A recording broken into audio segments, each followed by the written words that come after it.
অবশ্যই সে চিন্তা করে মনোনয়ন দিবেন। ভাই মনোনয়ন তো অনেক চাচ্ছেন, মনে হচ্ছে এইটা মনে হয় গুলগুল্লা পিঠা।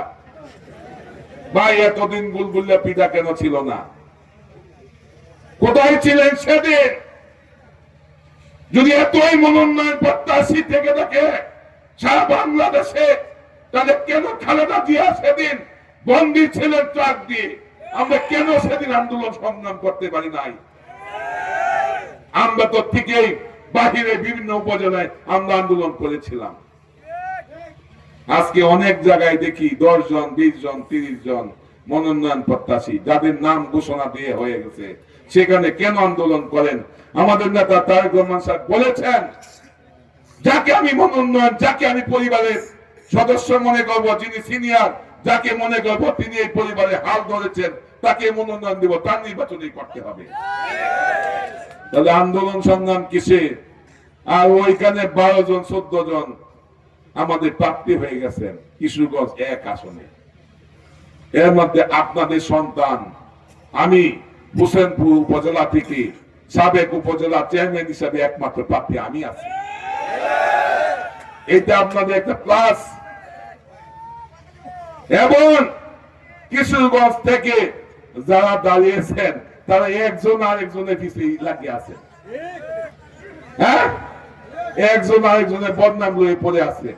আমি ভাই কারো বদনাম বলতে চাই না।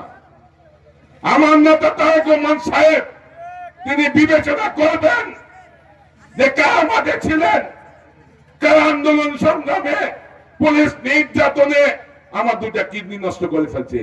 রাজনীতি ছাড়ি নাই, আমার ব্যবসা বাণিজ্য বন্ধ করে দিয়েছে এই জালেম সরকার। আমি রাজনীতি ছাড়ি নাই, আমি রাজনীতি ছাড়ি নাই। ব্যবসা কাছে কি হয়েছে দল করে আমি বিগত দিন এমন কোন নেতা কর্মী নাই যে তাদের বিপদে আমি তাদের পাশে ছিলাম না।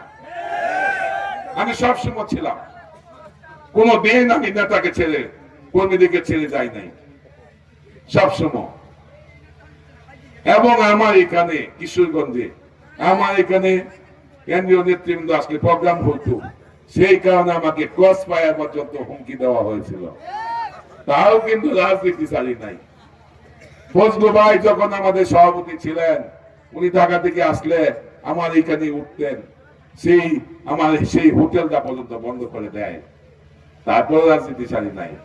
আমার বিকাশের ব্যবসা নিয়ে গেছে, রাজনীতি ছাড়ি নাই। আমার মেডিকেল ব্যবসা নিয়ে গেছে, রাজনীতি ছাড়ি নাই। নগদের ব্যবসা নিয়ে গেছে, রাজনীতি ছাড়ি নাই। রাজনীতি কিন্তু ছাড়ি নাই। ব্যবসা নিয়ে যা পেটা। তারপর নেতা কর্মীদেরকে ছেড়ে আমি পালিয়ে যাই নাই। অনেক নেতা আজকে এইখানে অনেক নেতা আসছেন যারা বিগত সরকারে আমলে আওয়ামী লীগের সঙ্গে হাত মিলিয়ে যারা লক্ষ লক্ষ কোটি কোটি টাকা কামিয়ে নিয়েছেন, তারা আজকে এখানে আবার বড় বড় বলি বলেন। এটা আমরা তারেক রহমান সাহেবের কাছেই বলবো। অনেকে হুমকি দেয় আগামী দিন আমাদের পদ পদবি থাকবে না। আরে ভাই, রাজনীতি যদি সাচ্চা মনে করে থাকি, ইমান ইয়াকিনের সাথে যদি আমি রাজনীতি জনগণকে ভালোবেসে থাকি, আমাকে রাজনীতি মাঠ থেকে সরাইতে পারবে? পারবে? আমরা তো জনগণকে নিয়ে পদ বানাই। পদ আবার দিব কেটা? পদ দিব কেউ? তাহলে আল্লাহ রাব্বুল আলামিন একজন আছেন, দলকে মন থেকে ভালোবাসি, চিটারি বাটপারি করি নাই, কোনদিনও দলে কোন কর্মীকে বিপদে ফেলে চলে যায় নাই, দলে কোন কর্মীর সাথে ধোঁকাবাজি করি নাই, থানায় দালালি করি নাই। সেহেতু দলের মানুষ আমার পাশে আছে, দলের মানুষ আমার সাথে আছে। আশা রাখি এই দানের শীষ মার্কা নিয়ে যেরকম আমি এইখান থেকে উপজেলা চেয়ারম্যান হয়েছিলাম, ঠিক তেমনি আপনারা যদি ইমান ইয়াকিনের সাথে আল্লাহ রাব্বুল আলামিনের কাছে যদি আমার জন্য দোয়া চান, অবশ্যই আমি বলতে পারি দানের শীষ মার্কা আমিই পাবো ইনশাআল্লাহ। কি বলেন? আমি কি ধোঁকাবাজি করেছি? সবসময় ওদের সঙ্গে ছিলাম না? আমি মবিন সবসময় ছিলাম।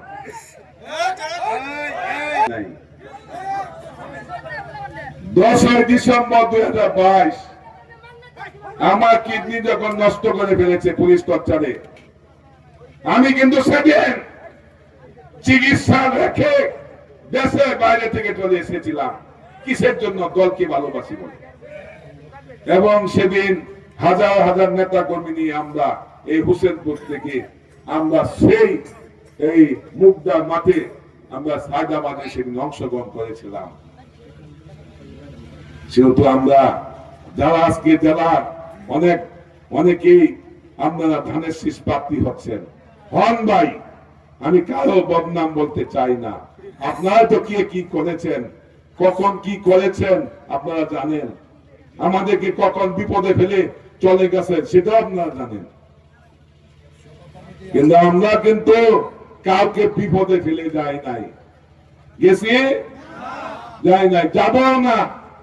আমি একটা কথা সবসময় বলি আল্লাহর কাছে, এবং আমি 100%-এর মধ্যে 99% বিশ্বাসী যে আল্লাহ রাব্বুল আলামিন, আল্লাহর কাছে এই হোসেনপুরের মানুষ আমার জন্য, আমি যখন অসুস্থ ছিলাম এমন কোন মসজিদ মাদ্রাসা নাই দল মত নির্বিশেষে আমার জন্য দোয়া না চেয়েছে।